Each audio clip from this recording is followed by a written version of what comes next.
Agustín, gracias por este ratito. ¿Cómo le va? ¿Qué dice? ¿Cómo anda? Bienvenido. ¿Todo bien? Buenas noches, muy bien. Por favor. Me voy a sentar un poco. Bueno, ¿cuál es Alberto Fernández? ¿Quién es Alberto Fernández? Que ven todos los argentinos, lo votaron el 47% de los argentinos. Sí. ¿Pero qué imagina? Gobierno de coalición, Sí. gobierno donde van a participar no solamente los dirigentes, hombres y mujeres que participaron del colectivo electoral del Frente de Todos, sino seguramente va a haber convocatorias a dirigentes de otros espacios políticos, con un fuerte impulso al crecimiento económico. El eje de la política económica va a ser tomar una serie de medidas que puedan ir garantizando el crecimiento económico. Sabemos que hay que mejorar el perfil exportador de la Argentina, pero también sabemos que en un país en donde el 75% del PBI se explica por el mercado interno, no hay posibilidad de crecimiento económico si no hay recomposición de los ingresos de los argentinos.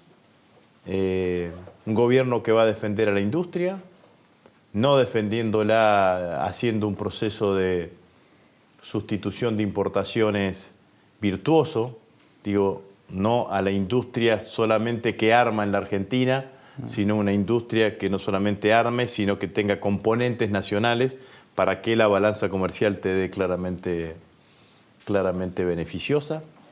Seguramente va a tener esa cantidad de elementos. Va a haber una fuerte apuesta que en estos próximos 4 años logremos autoabastecimiento energético.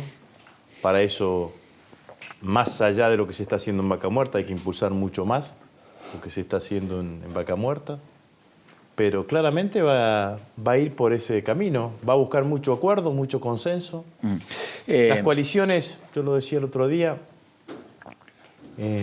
no necesitan de posiciones hegemónicas, necesitan de articulaciones. Y Alberto es un gran articulador. Y yo creo que eso lo va a ir perfilando el estilo del gobierno, ¿no? Me parece que inclusive en estos días, ¿no? Estos 2 diálogos con el presidente empiezan a mostrar en la Argentina que estamos entrando en una etapa política distinta, sin ninguna duda, en donde los exabruptos son la disonancia, cuando antes era casi la normalidad, digamos, ¿no? Lo de Carrió aparece como lo disonante en términos generales. El presidente, el candidato que salió más fortalecido, que es el principal candidato opositor, y el candidato que salió más debilitado, que es el actual presidente, pueden hablar telefónicamente y tienen, dicho por ambos, teléfono abierto, que cada uno puede llamar al otro cuando quisiese. Y me parece que esto va a empezar a ser en algún momento normalidad. Y me parece que eso está bueno, digamos, ¿no? Porque si hay algo que tiene... Yo en algún momento hablé de que había que refundar esta democracia. Y entre otras cosas, refundarla para que la democracia pierda el sentido agonal que tiene. O que de lucha permanente, digamos. No, vos tenés que ganarle al otro, no exterminarlo al otro. Acá hay un 32% de argentinos que votó a Macri, que piensa distinto de lo que pienso yo o de lo que pensamos nosotros. Merecen todo nuestro respeto. Sí, pero eso no se pregona, se ejecuta, ¿no? Cuando se tiene poder. Obviamente que es así. No lo hicieron con nosotros. A nosotros nos persiguieron durante 3 años y medio. Eso es innegable. No solamente estoy hablando de la justicia, digamos, ¿no? En el pico de poder... ¿Usted se siente que fue perseguido? Sin duda. En el pico de poder del macrismo, cuando Macri en el 2016, en el 2017 era el centro del sistema político argentino, Macri pretendía liderar el oficialismo, cosa que era natural porque era el presidente de la nación, y digitar quién eran los opositores. Y hablaba del peronismo, de la oposición responsable, la oposición dialoguista. Nosotros siempre nos podía en el margen del sistema político. Nos descalificaba.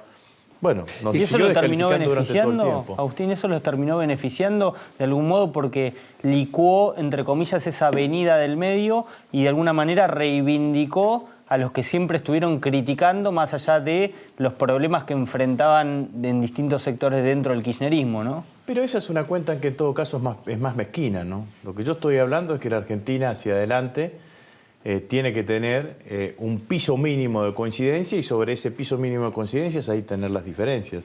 O que las diferencias tengan un mecanismo de gestión de esas diferencias de manera razonable, de manera responsable. Acá el macrismo siempre escuchó una sola cara Cuando le hablaban de las inversiones, por ejemplo, muchos dirigentes del macrismo dicen qué grande es Felipe González. Ahora, no le escuchan la parte de Felipe González que dice en ningún país en donde no hay acuerdo en el sistema político, las inversiones vienen. Porque las inversiones no vienen, salvo estas especuladoras que vienen y se van, no vienen para estar 2 días, o 3 meses, o 4 años. Vienen para quedarse. Y eso necesita un sistema político relativamente estable. Bueno, ese sistema político estable, yo creo que estos diálogos entre Alberto y Cristina, entre Alberto y Macri, contribuyen a ir construyendo ese sistema político. Apareció en el inconsciente Cristina, que un poco se menciona poco, etcétera, y aparece poco. Bueno, ahí se me caen las cosas. Te apareció también, mirá vos. Te apareció, mirá el inconsciente. Se te cayeron los papeles, se te cae el codo. ¿Qué te Estás pasa? como Sadi, ¿te acordás de ese debate? Ramón Sadi, wow, qué memoria. Lo que digo es, ¿usted lo ve a Alberto entonces mediando entre los egos de Cristina, de Massa, del liderazgo de los gobernadores? No lo veo mediando entre los egos. Si hay alguien que ha demostrado tener generosidad en este proceso político e inteligencia, ha sido Cristina, ¿no? La verdad que tomó una decisión política que cambió el escenario político en la Argentina, que nos garantizó el triunfo electoral a nuestro espacio político, que imaginó todo el proceso, digamos, ¿no? Porque Cristina, cuando lo elige a Alberto, escuchen bien el videíto de 12 minutos, el relato de 12 minutos creo que fue, sobre que acompañó a un video cuando anunció lo de Alberto. Cristina dice no solamente que ganar las elecciones, sino que hay que gobernar. Entonces, o sea, la idea habla de las coaliciones de gobiernos. Y entonces ahí me parece que Cristina ya estaba pensando en términos de coalición. Correcto. Y todo esto que yo lo dije anteriormente. O sea, usted fue un exponente, recuerdo, y con diálogo y puentes, hasta con abrazo con Bussi en medio de la 125. Por caso que dividió al país durante 3 meses en batallas campales, corte de ruta por acá, por allá, actos contra actos. ¿Sí? Kirchner hablando de grupos de tarea. Le tiene un huevo, me acuerdo, ¿no? Sí. A lo que voy. En 4 oportunidades. Bueno, 4. Esa Argentina de el vamos por todo o de la discusión altisonante en esos términos no vuelve en ningún caso con Alberto presidente. A mí no me parece que no haya que defender las ideas con pasión. El problema de la política argentina es la intolerancia. Digamos, vos podés defender tus ideas con pasión, podés tener una idea distinta a la mía. El problema es que yo no acepte tu idea. El problema es que me parezca que yo no la acepte, que no acepte que vos tengas espacio para verbalizarla. Cuando la democracia te demuestra otra cosa. Hay un 32% de argentinos, digo pensando en otro, hay un 32% de argentinos que a pesar de todo este descalabro económico votaron a Macri. ¿Qué es lo mínimo que tengo que tener yo por ese 32% de argentinos? Respeto. Votaron una opción distinta a la que yo pensaba. Bueno, ahora, la realidad es que la mayoría de los argentinos, y por eso la democracia es un sistema que funciona de esta manera, votó otra opción política. Entonces, lo que tenemos que hacer es transitar la práctica política con esta idea, digamos, ¿no? De decir, bueno, mira, los opositores sacaron el 32%, nosotros sacamos el 49%. Sí, correcto. Y no nos lo contabilizaban, digamos. Porque la idea de Macri, ¿cuál era? Que Cristina a esta altura de la cuestión iba a ser una dirigente política jubilada y que nosotros íbamos a ser una expresión marginal de la política. Y no fue así. ¿Qué rol se imagina cumplirá usted después del 10 de diciembre? Porque el peronismo santafesino, con su complicidad, se unificó tras la imagen de Perotti y finalmente terminó conquistando el poder. Usted era precandidato a presidente, dijo cuando Alberto es candidato, y la presidenta eligió y está en esa fórmula, yo no compito. ¿Qué se imagina? Presidente de bloque en tránsito de ser presidente de bloque opositor a ser presidente de bloque no oficialista. ¿Le gustaría eso? ¿Y quiere ser eso? ¿Y ya le prometieron eso? Yo estoy en un lugar que estoy cómodo, que lo conozco, que sé cómo se hace la tarea. ¿Y el presidente de la Cámara sería Massa? No lo sé eso. Siempre hay una tradición en la Cámara de Diputados que el presidente de la Cámara es de la provincia de Buenos Aires. Salvo con Fellner, creo que solamente con Fellner. Con 4 años del gobernador que venía de ser gobernador de la provincia de Jujuy. Pero esa tradición está, digamos, ¿no? Así que eso es así, pero no lo sé si yo no participé de ese acuerdo político. No tendría ningún problema en trabajar con Sergio como presidente de la Cámara. Además estoy contento de de compartir esta etapa política con él. A usted le tocó ser jefe de bloque, de ese bloque, en momentos muy ásperos que vivió el kirchnerismo, sobre todo en los últimos años de mandato de Cristina Kirchner, antes de irse de ministro.